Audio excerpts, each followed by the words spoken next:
อย่างถึงมา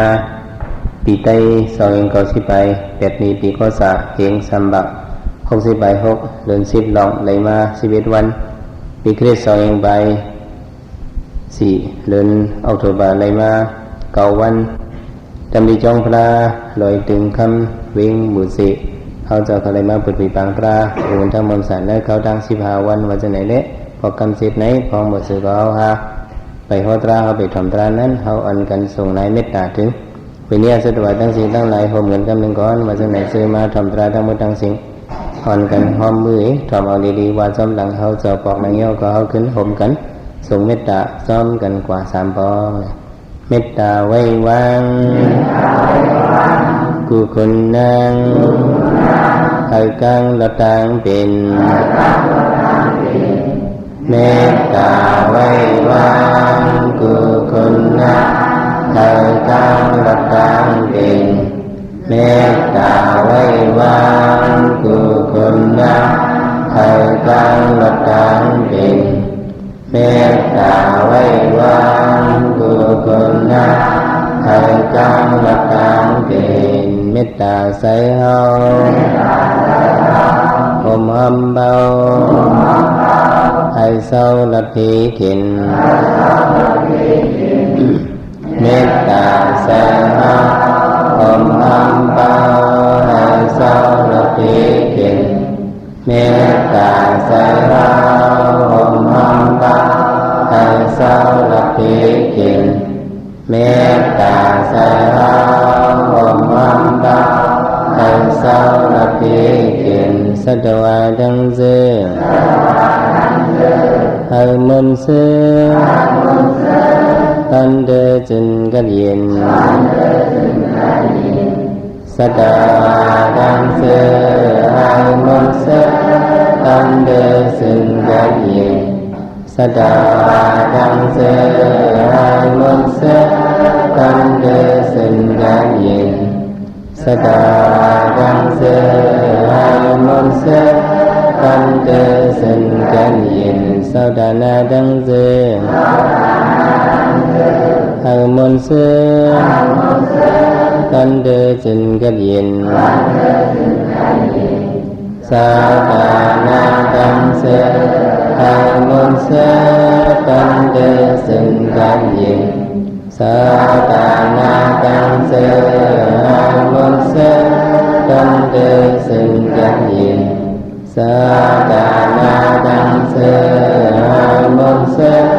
ตันเดจินกัดเย็นวิยาวิสาดังเสือ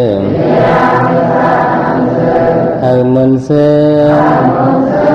ตันเดจินกัดเย็นวิยาวิสาดังเสือให้มนต์เสือตันเดจินกัดเย็นวิยาวิสาดังเสือให้มนต์เสือตันเดจินกัดเย็นวิยาวิสาดังเสือให้มนต์เสือตันเดจินกัดเย็นเป็นส่งยินมาเมตตาตราเฮาหาหับกัดเย็นเป็นส่งยินมาเมตตาตราเฮาหาหับกัดเย็นเป็นส่งยินมาเมตตาตราเฮาหาหับกัดเย็นเป็นส่งยินมาเมตตาตราเฮาหาหับกัดเย็นไหว้สีส่งนะครับว่าเมตตาย่อซื้อมาทำตราทั้งหมดทั้งสิ้นโยกีสังขารเจ้าเขาผมเลยโยกีก้นใจอีกเลยก้นใจซื้อมาทำตราเขาปีสวาเคยนั่งไทยกดเฉลยทำตรากว่าในก็นั่งไทยกดได้ทำตรากว่าในยุโยกีเจ้าเขาผมเลยโยกียิ่งอีกเลยนั่งยิ่งซื้อมาทำตราเขาได้ก็อ่อนกันนั่งคุกเขาทำเอาตรากว่าเพราะว่าคนมาในเผยพุทธเสียมว่าพื้นสายไหวลมสิทำเอาตราอันเขาเจ้าดีติสนากว่าในได้ยุปุณณคำในเจ้าดิบมาสืบหอตรามังกรตราขัดแปลว่าในมังกรไม้30 ใบจิตในการมังกรไม้30 ใบจิตในวิริสัมพระเป็นเจ้าว่าวิอันว่านั่นบอกว่ามีริสัมนั่นบอกว่า มูลไขตัณหากิเลสโลภะโทสะโมหะนั้นวิรัสอิตัมมังกะมุตตมังสังจิวะอมีมูลไขตัณหากิเลสโลภะโทสะโมหะพวกในซึ่งอันนี้เข้าเป็นมังกรตรายเนี่ยพระเป็นจะห่อไว้ซึ่งไหนเนี่ยก็ไว้ซึ่งไหนซื้อสุกห่อฮะหนังคือสมมติเป็นเลยมังกรไม้30 bài chết nè này hao xong thì lại hết thì này hao đổ lại khất giải hết chỉ về hai lại mí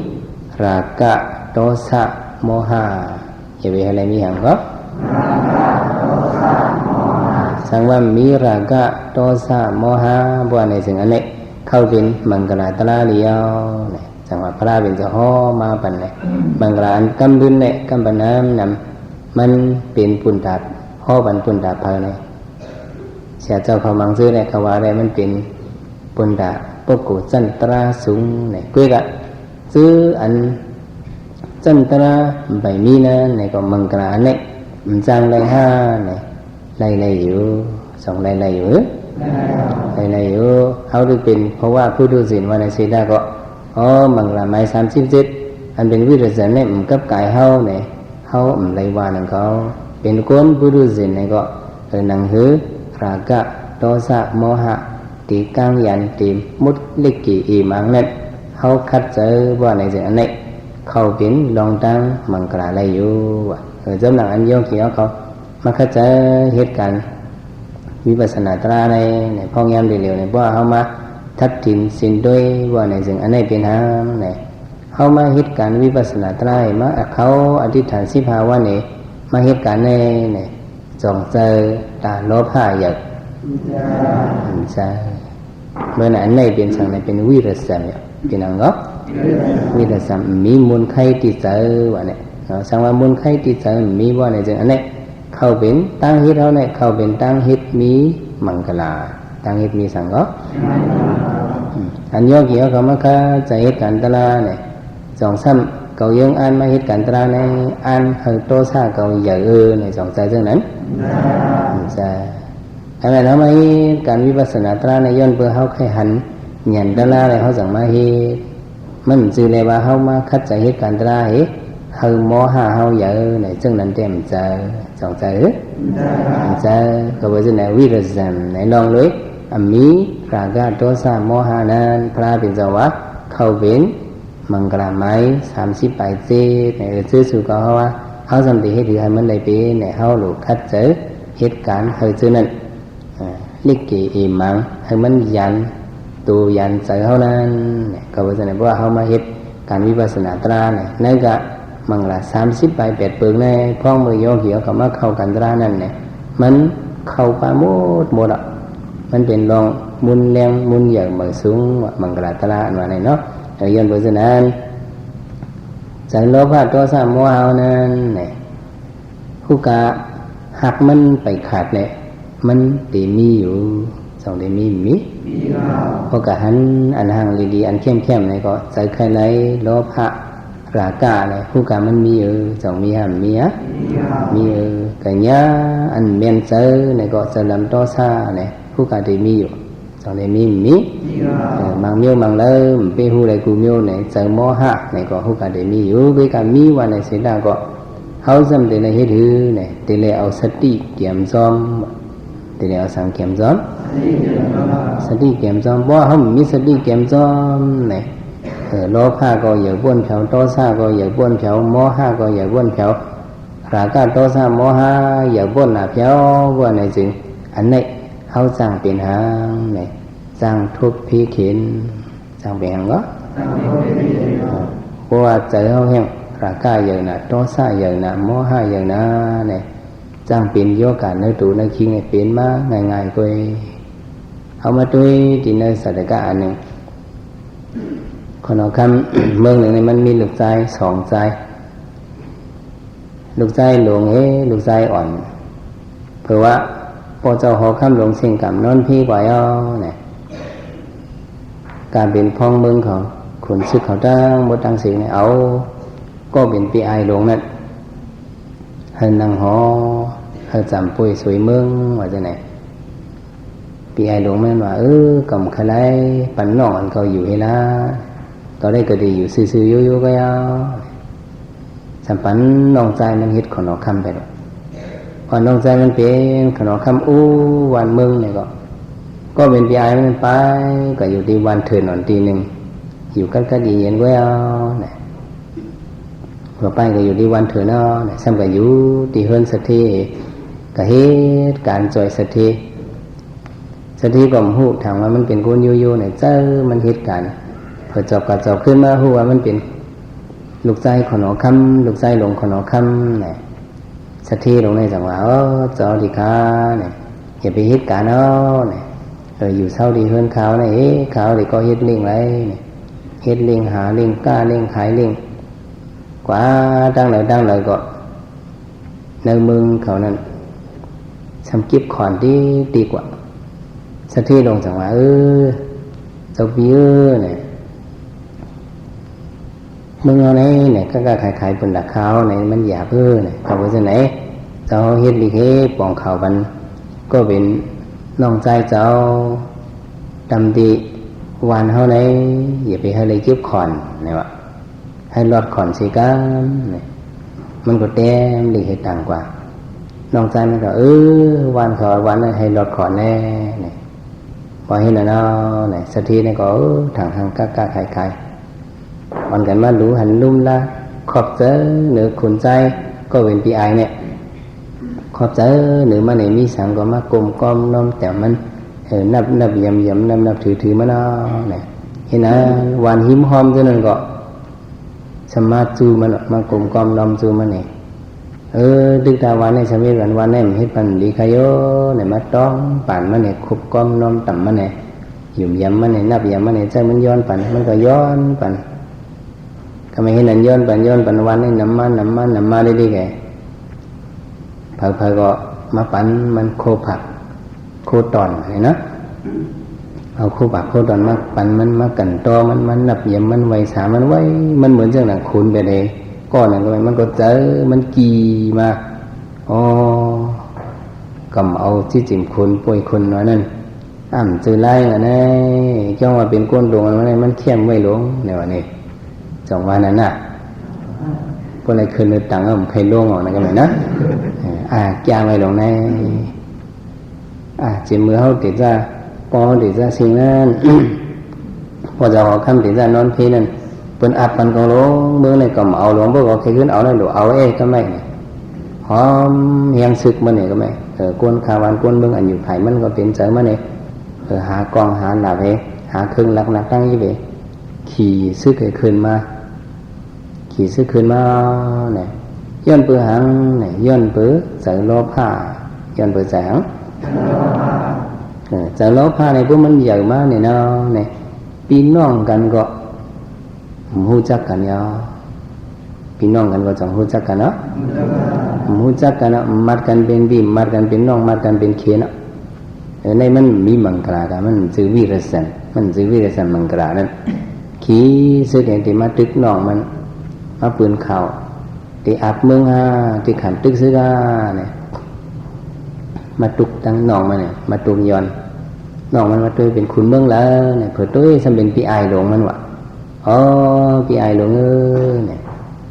หรือปีไอสำเป็นมาตึกซึ่งละเขาก็หล่นนางมันสวยเมืองด้วย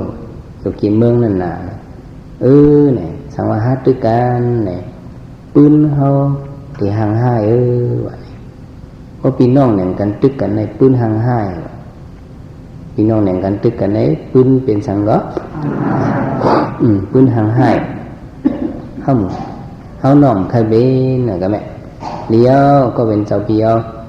เคยกินวันนางเมืองเนี่ยก็ข้าวเดี๋ยวย้อมบ้านน้องใจเอาเมืองไอ้ปั่นมันโมเดเฮ็ดกวนอาญาไปอยู่เศร้ากว่ากันเย็นปีไอเนี่ยอยู่ในวันในเมืองไอ้ทางตึงใจเพียงพอใจอุบเมืองอะไรไปพอกวางมาหลบควักเมืองเปิดเนี่ยก็แม่เนาะพวกควักเมืองเปิดเนี่ยโคเงินโคคำก็ได้เลยน้ำขอนก็ได้เลยน้ำเนี่ยทำไมหนึ่งเลยหนึ่งปอยสังวาใจล้อผ้าอันว่าเนี่ยหนึ่งคันเลยหนึ่งตุกข่ายสังใจ หนึ่งใครหนึ่งมันไม่จะก็ได้lấyหรือตึกเอาเนาะเมืองนั้นปล่อยคนจบมันก็จบด้วยจอเขาได้ปีแล้วเขาได้lấyดีเลยnày mấy trờiมันก็เบื่อหังก็เบื่อใครlấyเมืองเปิลnày các bạnตึกเอาเมืองหิมหอมมันนั่น2 3 4 5เมืองก็lấyมาอาแกเตียนะอีนี่เขาก็อย่าเพิ่นก็กูเขาซ้ำคือมาเมียนมาสัมมาให้ไหนก็แบบใครก็ตึกเมืองนึงเมืองนึงดีๆให้นั้นเนี่ยอยู่ในขุนอินเนี่ย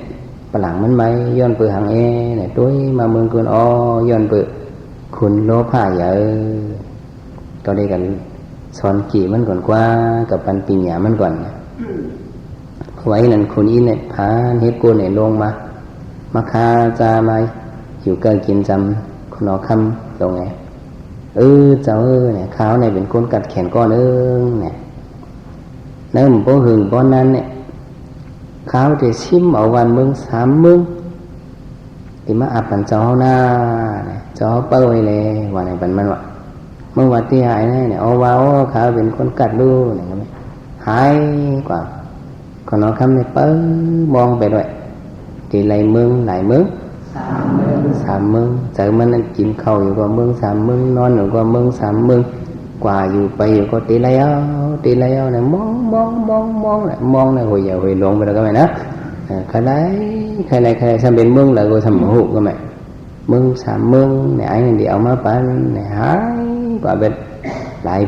bị còn bỏ ma rồi con nó khăm nên muốn mong khai này mương này đi hèเอาจ้าโยกตั้งเปลี่ยนไปแล้วก็ไม่ขี่ออกเลยหักออกเลยเปลี่ยนที่ไหนดีกว่าโยกเนี่ยก็เบื่อหังเนี่ยใจมันไม่อยู่เสียใจมันเป็นอย่างงบใจมันไม่ลงขณะเมืองเนี่ยอันนี้มาฮุกใจมันเนี่ยก็นั้นมาเรียนเก่าๆสังสิเนี่ยใจไม่ใจลำใจไม่อย่างว่าบัวขณะเนี่ยเป็นตั้งใหม่สองสามใจปีเดสายต่อสอกรว่ามีน้องตั้งใครไรว่าในจึงว่าใครฮักใครว่าในจึงอันนี้เป็นน้องตั้งไม่เจอเนี่ยคนเราคำในไหมเจอไม่คอมันเองวันเลยทางที่มาก็มาวันเลยทางที่ไรเมืองก็จ่องมันไหลนั่นน้องอยู่เหนือภายใจมันก็จับติดว่าที่ไรเมือง3 มื้อเนี่ยย่อกามีเมียนตัวมันมาจังมีเสียกล้องเดี๋ยวมาที่เมืองมาเนี่ยมาทำข่าวเงาเป็นเนี่ยคนเราคำเมืองเอานั่น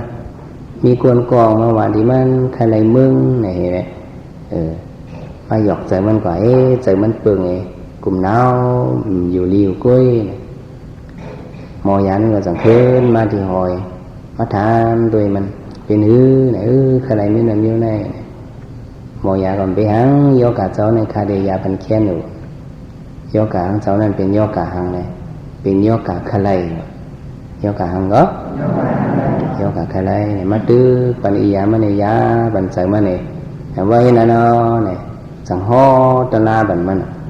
เจ้าเนี่ยว่าเจ้าไรเมือง3 มื้อเนี่ยเจ้าได้ขึ้นเอาแทงหลายเมืองก็มันอิ่มตึกไรเนาะอิ่มเบื้องเลยใจใครไรนั่นนี่ที่เอาเป็นตายทั้งเหนียวทั้งน้ำสั่งได้เป็นที่เอาเป็นทุกข์ทั้งเหนียวทั้งน้ำเหมือนดังวะเขาหอมอากุสุไว้เอาสั่งห่อตราบันมันเนี่ยยาบันมันเนี่ยย่อกลางสั่งได้แค้นกว่าเนี่ยก็ไปเจอไหนจังหวะพวกมีโลภะนั่นก่อนพระเป็นสวัสดิ์สั่งไทยห้องว่าเป็นมังกรลียพวกเขามีโลภะนี่ก็ห้ามเพราะอะไรทุกข้าสวุนจุมก็ว่าหรือมันจะมาฮอดาราปีแล้วโลภะน้ำทุกข้าน้ำในจังหวะว่าฮ้อนกันว่าจำกันอินว่าจำหลังเช้าโลภะน้ำทุกข้าน้ำโลภะทุกข้าอัมมีโลภะอัมมีทุกข้ายาวนอจงจำใส่โตสานั้นทุกขานั้นอัมมีโตสาอัมมีทุกขายาวนอโมหานั้นทุกขานั้นโมหะทุกขาอัมมีโมหะอั อัมมีทุกข้ายาวนอน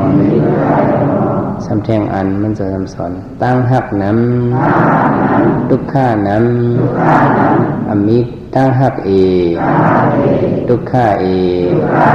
อัมมีตั้งหักอัมมีทุกข้ายาวนอนจงจำใจนี่พระเป็นจะก็ห้อยพี่ติใส่ตัวโซกอเนี่ยว่ามีลงตั้งหักเนี่ยก็ตั้งไม่เจอเนี่ยมันมีมาตัวขอนอคำประสิทธิโกสลาพระเป็นจะว่าพวกหักในตีไรไม่เนี่ยว่าจะไหนนั่งหอคำมานี่กะสมาเจอเนี่ยขอนอคำเนี่ยสมามึงนั่งอยู่ผู้หญิงยันตื่นเลยพระเป็นเจ้าก็มาว่าหังก็มันจะวายมันไปด้านชุดมันสมบูรณ์ว่าเจอเอาไหนเอาไหนวะว่าจังไหนดีนั่งหอคำวะนั่งหอคำวะเนี่ยเจ้าพี่หอคำเนื้อหางเนื้อหอไหนเนี่ยเจ้าพี่เอาหักเผอเนี่ยก็หักลูกยิ่งอ่อนก่อน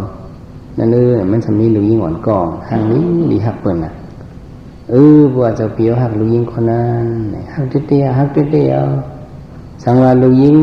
อยู่ลีเนี่ยเจ้าพี่ที่เป็นเนี่ยไม่เจอเนี่ยพระเป็นเจ้าวานั่นน่ะเพราะมีตั้งหักเนี่ยก็ตั้งไม่เจอในเมียวเนี่ยจงเจอเนี่ยจองติดเทียงไหลพระเป็นเจ้าเนี่ยเจอตีเนี่ยมันเหมือนได้หับขามาคนออกคำโฆษณาเนี่ยนะอย่างนี้นั้นก็ไม่จังหวะเฮาบ่ได้เป็นบังกราไม้30 ไป7ในเนี่ยล้อผ้านั้นเนี่ยอย่าไปแห้งใหญ่เพียวบ่แห้งใหญ่เพียวในอันนี้เจอเฮาก็ตีเลยทุกข์บ่เจอเฮาทุกข์ไหนดูเฮาก็จงตีเลยทุกข์ตีเลยทุกข์เนี่ยยันว่าจังไหนวิริสัมเนี่ยอย่าไปให้ได้มีลองเจอเก่าเศร้าเว้าลำนานเนี่ยเฮาหลุดเลยมีเจออังหลุดเลยมีเจอจืนเสือตีเลยมีเจออังเนาะเจอจืนเสือเนี่ยตัวเฮาก็หลุดจืนเสือเจอเฮาก็หลุดเลยจืนเสือcấpไก่เลยลองว่าจืนเสือเจอในเป็นไข้เป็นมูลไหนเนี่ยอันหู้จักอันในเลยตนากว่าเนี่ยเป็นเพ้อว่าไหนถึงเป็นเจ้าสุรปานเป็นพันก็เจ้าสุรปานอันมันเจ้าเนี่ยจัดก่อนวันละจัดหนึ่งเดี๋ยวในยามเป็นคนเอาข้ามมีหยันผู้จักเฉพาะอันนี้จะมันกึ้นเนี่ยวะมันขี้เหนือปองจ่างเลยเลวันเลเมืองว่าให้นั้นก็เด็ดก็ไม่มาผลมุกก็พกมาหืงก็ย่อยไม้มันเอาแขนขาวผืนหนึ่งมาจีดหน้าผากมันพอมันจีดหน้าผากมันไหนมันมาล้อมด้วยแผ่นผ้าจีดนั้นไหนเก๋าเศร้าเว้าลำกว่าแล้วแต่มันออกว่าแผ่นผ้าจีดในมือเจ้าตึกเหม่อเซออยู่ก็มาจีดเห็นไหนเก๋าเศร้าเว้าลำกายมันกึ้มลงง้อยแล้วแต่มันออกว่าคู่จักวะมันกึ้มไหนปอกหนึ่งนำฮะปอกหนึ่งฮะปอกหนึ่งเลี้ยวให้นั้นเนี่ยเย่ากว่าจัดมันเป็นกับถึงหนังปานมันมาปานเพราะว่ากำลืนสุดอันที่มาเพราะว่าแน่ มันมาเป็นหลานชายสถีเมืองราชโจนะธนาสิทธิมาเป็นลูกหลานชายสถีเมืองราชกหานะลุงสถีเนี่ยก็เนี่ยสามีไปลูกยิงสาวก็หนึ่ง ลูกยิงมันสำหางลีหางงามปันออกกว่านี้ทั้งเลยเนี่ยปันอยู่ไว้ก็เฮือนนี่เสือไว้นั่นเฮือนเฮ็ดไว้ห่อลงสูงปันลูกยิงมันอยู่ไว้ลูกยิงมันก็เป็นสาวมาทิ้งวะด้วยกับทิ้งไรลูกยิงมันสำลักหลอมหักขาใจของนั่นเฮือนนั่นไงหลอมเด่นกันไงเอามันนั่งจับสันติไปท่าว่าเป็นไงว่าเมียเขาเตี้ยเหี่ยมเขาตายเนี่ยสั่งลักไปจอมขาดใจมันเหมือนกันทั้งจึงนั่งประดาสารีนั่นแหละป้าก็อยู่ที่วันเถินเลยถึงหนังมันนั่งตัวลงไม่เนี่ยจำเตียเลี้ยงลูกมาจำคุกสนัยปอเมมันตีมือเลี้ยงก็เฮือเนี่ยย้อนขอหนุนยันติโผมันก่อนปันอย่าไปมือโพสูมือเนี่ยเขาเลยจังเลยผัดกันผัดที่พวกโกจังผัดได้มาจังไหน cho mi mình thường đi phố mình miêu này mi này lặp bài mà mơ mắc cửa lục dây mình trong tăng này tăng này nó này quan phải đi không ạ bản tất cả này cònต่างๆชื่อลูกใจมันว่าปันตะกาที่นั้นผงเราขึ้นจอมมาไข่สว่างมือเฮือนในย้อนเปิดอันเลี้ยงลูกไว้หนาหินตับหลวมือก็แม่ลูกเขาก็พ้นเลี้ยงเอาขึ้นมืออยู่ดีวันเนี่ยขึ้นมืออยู่ดีวันเนี่ยถึงหนังมันนั่งตัวดวงมันเนี่ยที่นั่นขึ้นปอพามือขึ้นลักมามือในก็มาเกิดจอมตั้งก็อันเป็นนั่งประดาสารีนั่นแหละผงมันมาไข่ตายแบบอันนี้เด่นเจอเช่นนั้นผงมันมาไข่ออกมาหันไหนเกิดว่าลูกใจหลวงเขาจึงมาหาป่านนี้ลูกใจอ่อนเขาชื่อว่าสุราปันตะกาในเงี้ยนะไอเกิดจอมตั้งเนี่ยนั่นน่ะชื่อลูกใจหาแล้วนะไอตั้งเนี่ยนั่นน่ะเนาะไอ้นั่นไอตั้งชื่อลูกใจค่ะ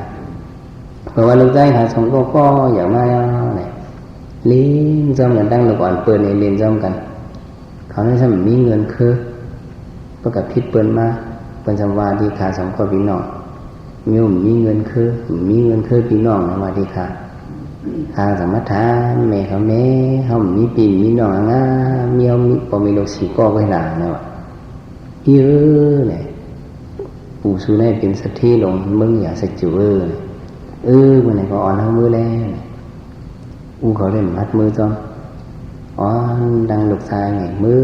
ถึงดีมึงอย่าสักจูเอาลูกหลานในมื้อนี้นาตื่นมันอ่ะ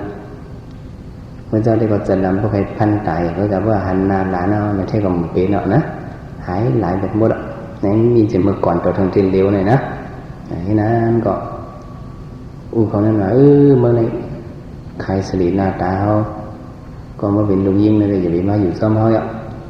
หลานเมื่อสองคนในเดียวเขาเดี๋ยวเอาเลี้ยงไว้สมัยหลานมันเลี้ยงเมียเขาก็ปั้นไว้เคยลูกใจมันขึ้นเนี่ยว่าอยู่ที่วันนอกเนี่ยซ้ำที่พานปั้นอยู่จอมปู่เขาได้ซ้ำcái quảที่จ้องกระถอมตะลาพวกกระถอมตะลาเนี่ยหลานมันซ้ำจ้อมกระถอมเนี่ยจากนี้จะมามีถัดใส่ตะลามาอันนี้ก็พี่อายมันเลยถึงว่าอายุมันได้มาเอาเนี่ยย้อนเฮ็ดนุ่งสั่งแบบนุ่งเดิงไปเลยปิญญาหันชื่อว่ามหาปันตะกามันจะเป็นยาหันตากว่าเต็มเช้าเต็มเจียวว่าเห็นแล้วนะเนี่ยอันเป็นน้องมันสุรปานเนี่ยก็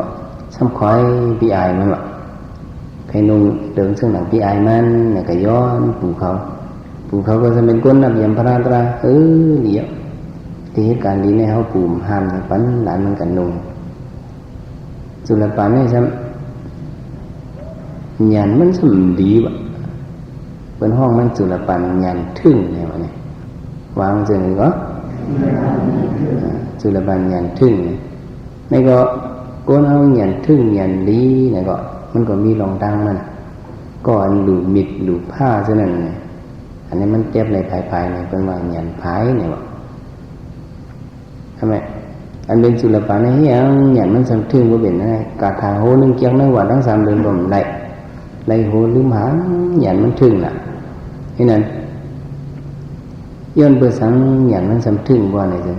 จัดก่อนวันหลังมือปานพระเป็นเจ้ากษัตริย์สุรปานในสัมเป็นคนกัดหลีกแขนหลีกปีกระสามของในไหลไหวหมดเจ้ายาหนอนป้าหนึ่งยันสัมพ่อลีสัมทุกแย่หลีกอ่านหลีกอมหลีกสุรปานยันลีเนี่ยสัมกับหยอกมันวะสัมกับเยียงมันสัมกับชีนีมันกะเนาะเพราะว่าเจ้านั่นอันนี้ก็เนี่ยสุรปานนี่ก็อยู่หิมมันเนี่ยเพราะเจ้านั้นว่ายันเรื่องนี้ไม่ดาวว่าเมงกลินซาเพราะเจ้านั้นเกี่ยงหลีกมันอะไรอยู่หิมปนย้ำโถเนาเม็ดดำมาเมงกลินซาสัมกับหยอกเปิ่นตัวไหนกันเนาะโยซามันนะโพสกุณาซาซาโดย้อนกินมันนำโพสกุณาซาซาโดเท่ากับว่าเจ้าไหนหยอกคนเจ้าอย่าไปมาหยอกข้าวหยันดีเนี่ยอย่าไปหยอกข้า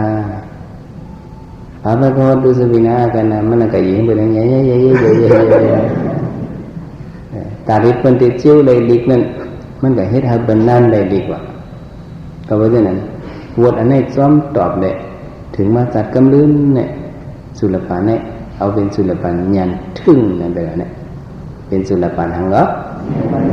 ยันทึ่งก็ว่านั่นซื่อสุกะว่าเพิ่นเกียงลิเกียกไล่เอาไปกับกึมเริ่มเปิ้นน่ะทางกูเฮาเป็นสุลปันนั่นน่ะกูยันเฮาทึ่งแบบนี้นะเฮายังหลบปันเฮียงเปิ้นน่ะเฮาอย่าไปกับยาเก้าเวอร์นี่ยันจังทึ่งใช่มั้ยพี่ไอ้มันก็ไอ้น้องเนี่ยมันลงเรื่องอยู่ในศาสนาเขาได้ลีไอ้บนต่างนั่นแหละในว่า3 เดือนอ่านดีก่อนกาถาโหนึงก็มันมาไล่อยู่ในศาสนานั้นเป็ดหลายก็มันสิเกี่ยวกับทางนี่ละเนี่ยตึกมันแก่มันสมองใครสิใครทักมันใครสิใครทักกาเปียย้อนอยู่ในศาสนานี่ก็เรียนเยอะเนี่ยไม่ได้ทักตึกมันทักมันจะบ่ให้ว่ามันได้ทักให้ใครทักมันใครทักให้ปอปีไอ้เจ้าทักให้บ่ให้มาดีวางจองพระเป็นจอกจังว่ามุ้งหันมันศิลปะในถึงวันที่ผดมันเหมือนไหนพระเป็นจอกหันมันศิลปะมันสอยอย่างที่กว่าเลยมันก็เขาในหยันทึ่งแหน่หยันนึกทึ่งนั่นอันกาถาอันโหนึงก็มันไรค่ะในว่า3 เดือนในปีไอเขาใจขาดทักเขาติดเท้าว่าจะไหนพระเป็นจอกสุลปานปีไอเมื่อเจอทักว่าในศีลก็เกาพระเป็นเจ้าบรรทาพวกนี้มันเจ้าจู้หมอ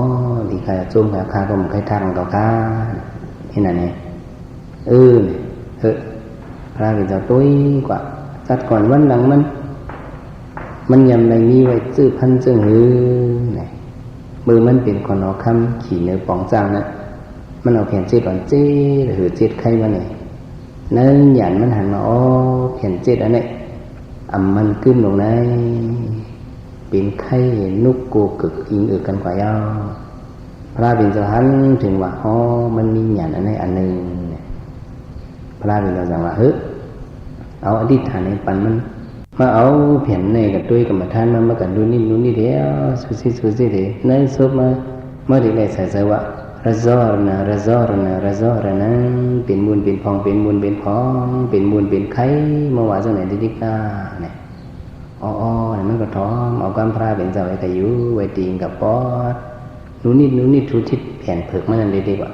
ทุทิศแล้วเป็นมูลเป็นพองเป็นมูลเป็นพองระซอร์นะเป็นมูลเป็นไข่เป็นมูลเป็นไข่ว้าเจ้าไหนดีก็ไม่วันนั้นเสียสีวกาในสัมปังยาหันทั้งสิ่งเมื่อเอาซ้อมเฮือนมันก็อันจัดการในสัมเป็นเผาในสัมเป็นปีไอมันมหาปานเนี่ยอย่าให้มีข้างในก้อยเนี่ยมันใส่ผ้าเส้นไม้หนองมันสุรบาลนี่คือด้วยดีจ้องหางก้อยมันก็หูกันนั่งตีหนึ่งหางขอมันนี่โน้ตเปลี่ยนเสร็จนั่นดีกับระซอร์นะปลาเป็นเจ้าอะไรยาหันตั้งเสียงเปิดนอนกันกว่ากินซ้อมเป็นหมด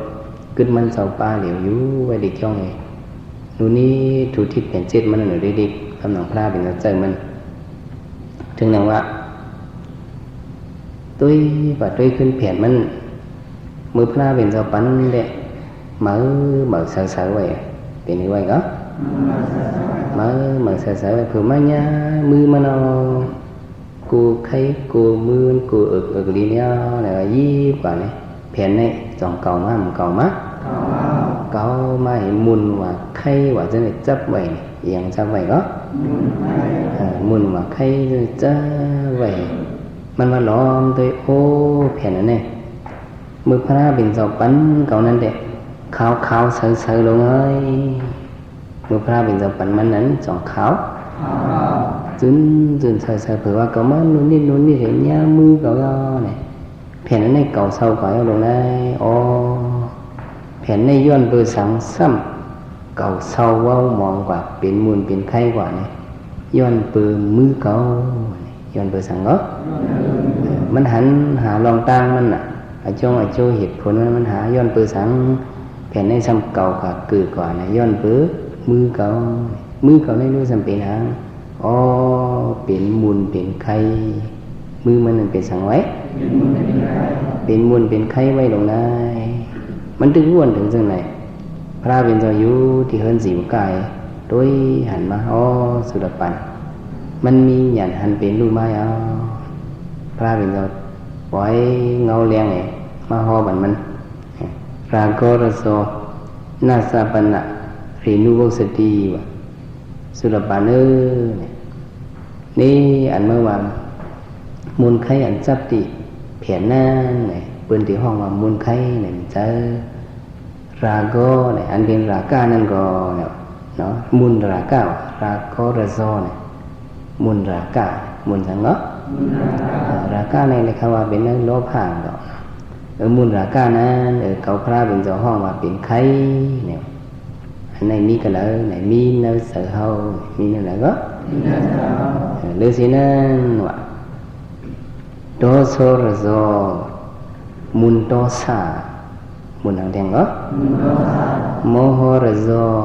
มุนโมหะมุนทางแดงก็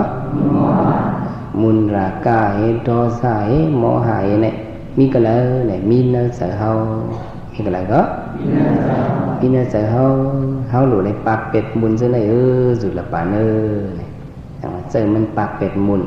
อันมีอยู่นะเจอมันเจอโลภะเจอโทสะเจอโมหะเนี่ยพระบิดาห่อตาบันมันจะหนึ่งมันก็นั่งเห็นด้วยตูเขาเนี่ยมันขึ้น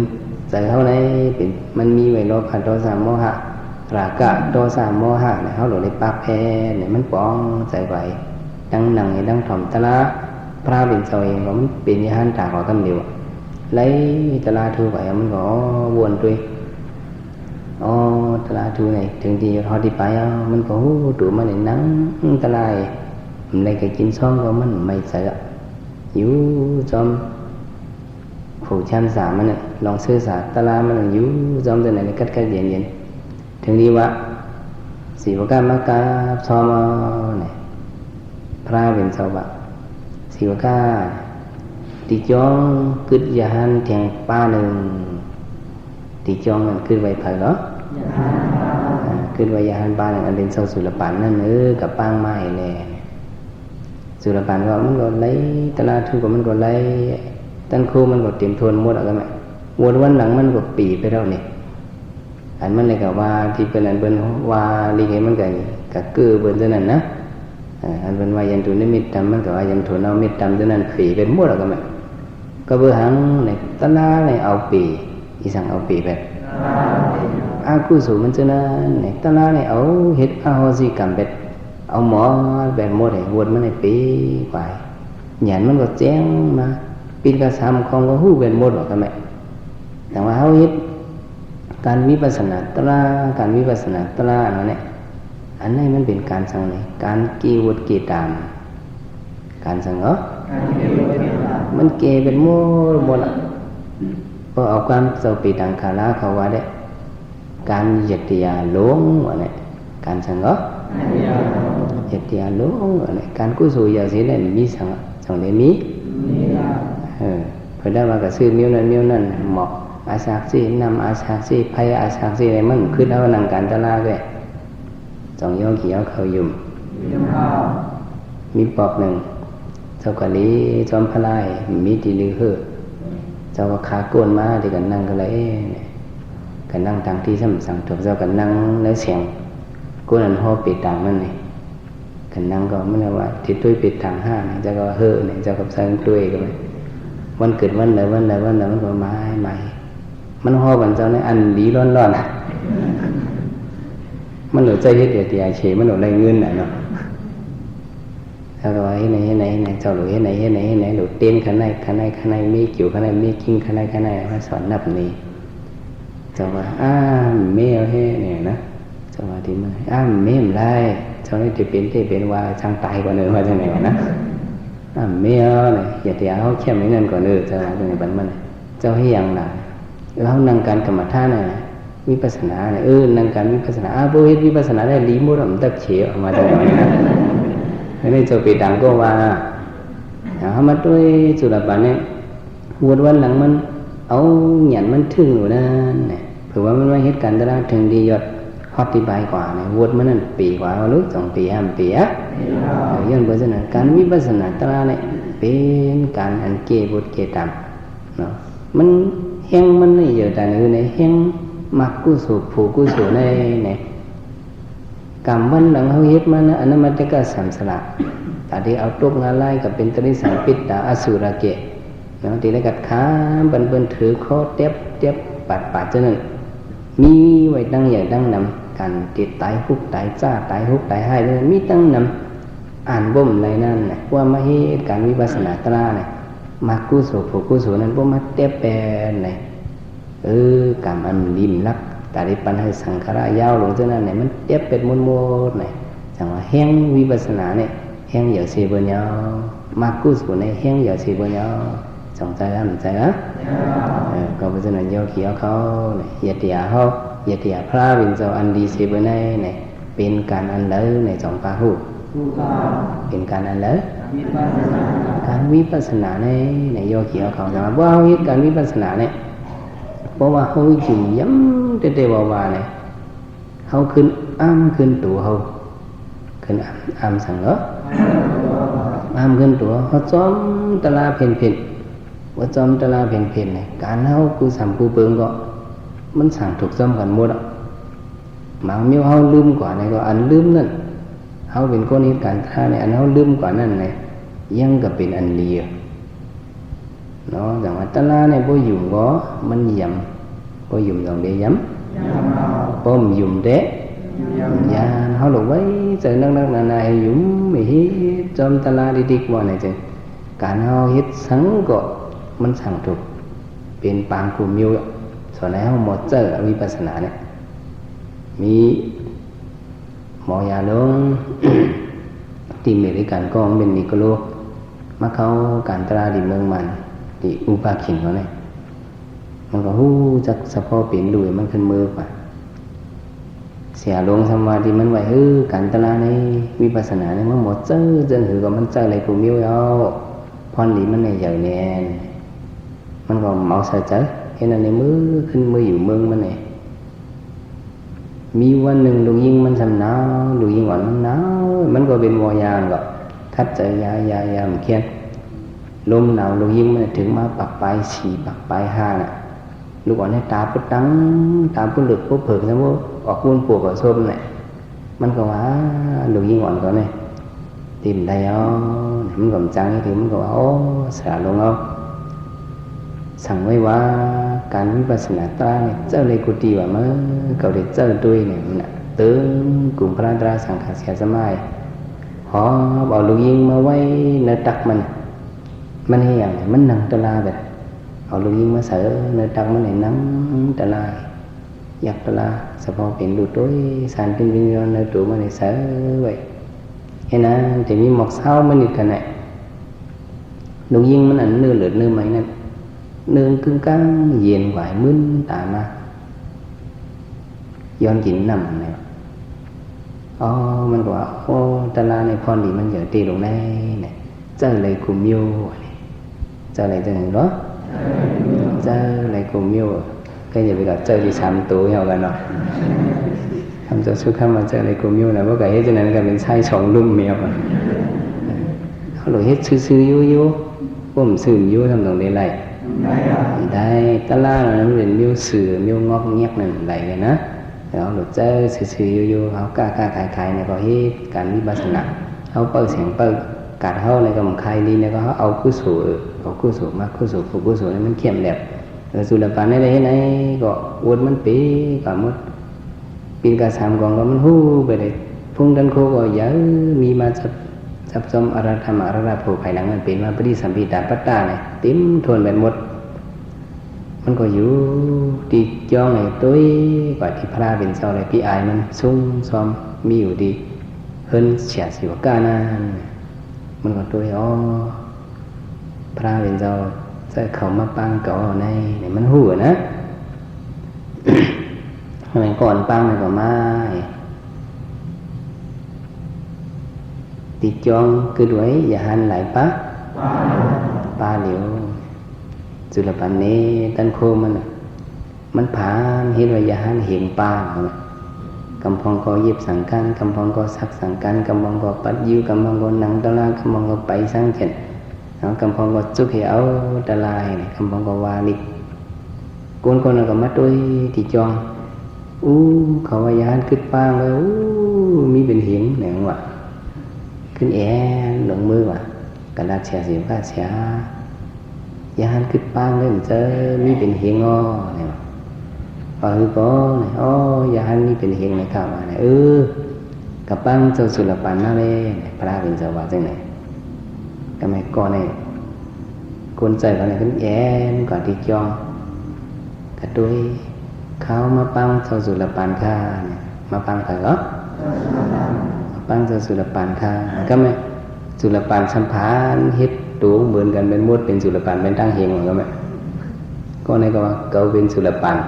ก็ในก็ว่าเขาก็เป็นสุรปันก็ในก็ว่าเขาก็เป็นสุรปันนั่นก็เป็นสุรปันนั่นก็เป็นสุรปันเนี่ยก่อนมาปังเนี่ยเมาลิงไปเลยตุ้ยก็แล้วก็ฉันเป็นสุรปันกูก็ก็ไม่นะอ้ำไปเจอขึ้นแอนมือที่ขึ้นมือหลับถึงสิบกาเป็นหื้อเนี่ยอาลูเป็นสุรปันกูก็แล้วนะว่ามีตั้งเฮงมันเป็นสุรปันตั้งเฮงเดรีค่ะพระเป็นเจ้าก็สุรปันเนี่ยตั้งโคมันอะไรเนี่ยเนี่ยเมื่อขึ้นกว่าติดจ้องพอมากว่าเนี่ยเจ้ายาหันอันจำเมื่ออันเดียหันอันตั้งเบิ้ลนั่นกับปังเมื่อเราไปยิบสั่งการมันเจ้าปังเจ้าสุรปันจ้าค่ะเมื่อว่าเจ้าไหนล่ะพระเป็นเจ้าสอนมันว่าขึ้นกว่าดิจ้องกับหันเจ้ายาหันอันตั้งปากอันตั้งเบิ้ลสุดๆนั่นก็มันก็ยิบสั่งการปังเจ้าสุรปันจ้าค่ะอันเก่าปากเก่าสิไปเก่าก้อนเก่าป้านั่นหายเป็นหมดเลยขึ้นสุรปันป้าเดียวไว้แบบเนี่ยสุรปันเราส่งมากินซ้อมเนี่ยสีบุคคาก็รู้ซ้อมทำไมยานสั่งหาที่มือเอาเนี่ยพระเป็นเจ้าสัมปันปุนพรเพลเนี่ยปันสุรปันโหตนาปันเฮเลกูบอกได้มันเป็นสุรปันอย่างทึ่งเลยเป็นสุรปันเองเหรออย่างทึ่งยานเสื่อมไปหู้ร้องนั้นมันดีหรือโคนั้นไปเฉยๆง่ายไม่จะดังเมม่านเลยเนาะนี่มาพิษเพชรขิงเพชรบนวันนั้นก่อนไปเลยนะไม่เจอใช่ไหมแต่ที่ฮอตล่าหนูนั่นก็นั่นทำง่ายๆหรือทำง่ายๆมาง่ายๆมือเจ้าดึงเลย2 วัน 3 วันเนี่ยเมเจ้าบักคำสาวเนี่ยมาช่อเจ้ามาวันเจ้าฮอตล่าวันนี้ละเขาเพชรถอดมาเจ้าบอกไม่รู้เรื่องใช่ไหมฮอตล่าถังคือมันง่ายๆอะไรนี่นะเจ้าตัวฝึกข้อเขาก็ฝึกถ่อมขึ้นเองเนี่ยนะมาช่อเจ้าหลายไล่เขาจมพอมันไปถึงวันศีลมามันมาเกี่ยวแล้วเป็นเมเจ้าเนี่ย40 ปีไปมันกว่าเกี่ยวกูวันกลางนั้น4 นาฬิกา4 โมงมันวนลูกเวทภาษาบ้านซองกับเพียวดิจ้องกับเฮ็ดเววิชาต่อถึงวันมื้อเนี่ยอายุบ่ได้70 ไปโหก่อนเนาะแต่ให้เววิชากูวันต่อถึงวันมื้อเนี่ยก็เจ้าคือเขาละตะละเขาเคยถ่อมกันนะเจ้าฮอจังหื้อก่อนดิฮอ15 มื้อนี้ก่อนดิ3 มื้อนี้ก่อนดิว่าจังได๋แม่มันฮออย่าว่าตะละเลยเย็นเจอฮออีกสินี่เนาะข้าไม่ออกที่กันรัดปุสินในสินเขาหน้าผมเคยห่อก็การอะไรห่อนะจะผมเคยห่อแม่พวกเจ้าเกิดต่างที่ต่างเมืองเพิ่นสังเกตว่าเจ้าเป็นลูกขิงเสียกรรมฐานพวกเจ้าสมหมอฮอดละใน2 ติจ้าเนี่ยว่ามันจ้ามันจ้าก็ห่อละฝึกห่อสินติจ้าห่อในเสียงพักโสมเนี่ยจื่อมันก็ในเสียงข้าวซอยเนี่ยมีกองในเสียงพักโสมเนี่ยมีกองในเสียงพักโสมเนี่ยทำจุ้มแบบว่าลุยเจ้าอ่อนเขาโหดอะไรมันจุ้มทำให้แบบนี้นะทำไมบันเข้าไก่ก็สิว่าจะสมาหลีนำคำนุ่งยาหันบ่อยมาหลีนำคำกับเจ้าเฮิรนยาเจ้าที่ปอกเด่นมาเนี่ยมันน่าจะเป็นอุลุงสำลาวทำปังกับซ้อมเจ้าดวงเขาก็เพ้อก็แบบมาสิป่ะมีเจ้าอ่อนเข้าไปมาเจ้าเขาก็เป็นเจ้าอ่อนใช่ไหมเปิดว่าเห็นนะรู้จำได้สมเอาปั้นหมอกให้มาปังเจ้าโหตระบนาโหตระอนุโมทนาปันเขาล่ะเขายอมถอดตระใจตื่นเนี่ยเจ้าก็ว่าอะไรเว้ยเนี่ยปั้นสีเนี่ยทำไมอุลุงหมองยุ่นเขาไหม จำละไม่หมึกกินวะเฮ้ยข้ากับกูเหมือนกันใช่เมื่อหลุดปังโจโฮตลาเมื่อหลุดหมอกไว้หัวตังก็มาเป็นตลาเมืองปั่นขึ้นเนี่ยตลาเมืองปั่นสองหัวอ๋อปั่นโตก็มันตะกาวเขาตะกาปอกเหนียวเขาในเรื่องนั้นปั่นในเรื่องนั้นนะไอ้ว่าเจ้าเป็นตลาปั่นโตให้เขาปัดเขียบเข้างามโกนเขาลงเฮินกันเสือเหมือนว่าcái bơ thường phải chỉ ho là lá xong ho gạo mỏ mà mèo đấy nè thì chủ lập bản này thì ho ta laเขาจะนั่นก็ว่ามันดีหรือhoป่าเขาช่องเพ้อๆนี่เนาะเป็นกันไปมือมัวแต่ยานเขาจะว่ามือคือจุดlập bản nàyมันจะว่าคือđể ho ta laเป็นเข้มๆนี่งามๆเป็นพวกอ้ำเสียงว่านี่นะคือที่นั่นอย่างว่ามุนไข่อันมีที่อกที่ใจเขามีอยู่นะอกมกไว้ในใจเขานั่นเพราะเขาปากเป็นไรเนี่ยมันเข้มแบบกูมิวจองเข้มแบบป้าเจียมวนวันหลังเขามันปีกว่าในมัวเสียงแต่เขาได้ไล่ไพ่ปั่นอยู่เนอะเขาตั้งย่างสัมสระลงนั่นเนี่ยสังเขาปากเป็ดจะเก่าเศร้าว่าลำเขาอันเป็นรากาศโตสะโมหานั่นเนี่ยเฮ้ยไทยมันได้กี่มาก่อนเขามีไว้นั่นเนี่ยหั่นจะเจ้ามันเขามีนั่นเดี๋ยวหั่นจะเจ้ามันเขามีนั่นเพราะว่าหั่นจะเจ้ามันเขามีนั่นใครเลยตื้อใครเลยน้ำดีกว่าไหนจึงเลยทุกขากับมันเหมือนเรื่องขอนอค่ำใครเลยเมืองน้ำนั่นไหนจองเลยทุกขาห้ามเลยทุกขาในห้องหลวงห้านเจอเปลี่ยนห้องมีนั่นพอใครเลยหรือก็ล้อผ่านน้ำว่าทุกขาน้ำว่าล้อผ่านน้ำก็ทุกขาที่ไรน้ำเขาอันเขามีไว้นั่นเนี่ยเขาหลวงห้านเจอเนี่ยว่าห้านเจอจอมเนี่ยมันได้เข้มแบบบุญหาเพราะว่าเขาที่มี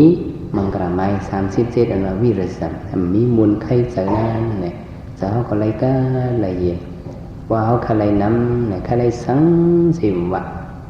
เจอเขาหูกะไม่เอาสองไม่lấy ma này gọi xong tức mày cho một lúc xong mày cả đi lấy mày cho đi cả thằng mà lô pha này